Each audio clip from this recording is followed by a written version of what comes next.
I have this last piece of fence to finish, so it looks like that in a custom size.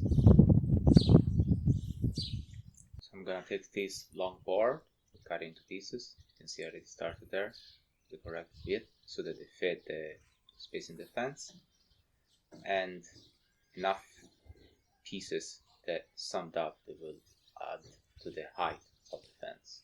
Using a circle or so, of course. That's all I have. Cut all the pieces that I need for the height, and I put them in this sheet, space them apart here, and yeah, now it's just a matter of painting them.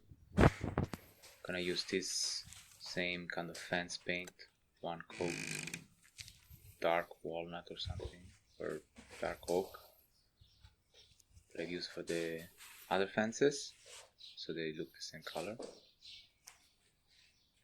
Here I painted the front.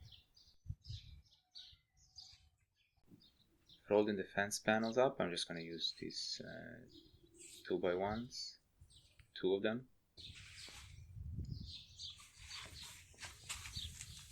And I'm going to overlap them like this.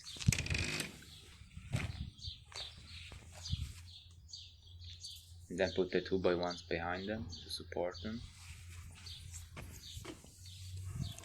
They are fairly straight.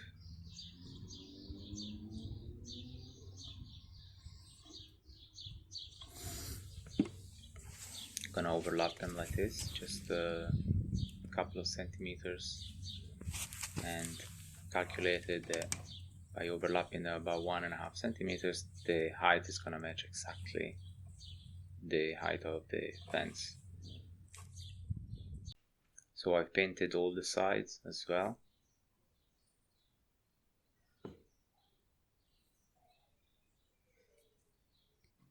Now I painted the support beams that I'm gonna put behind it.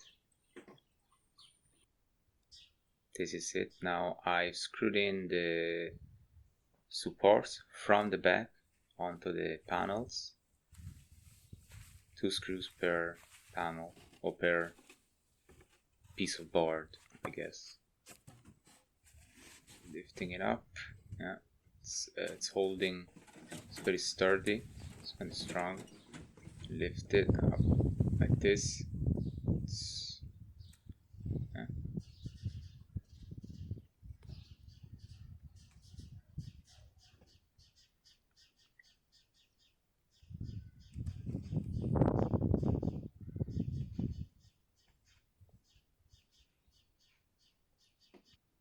And that's it.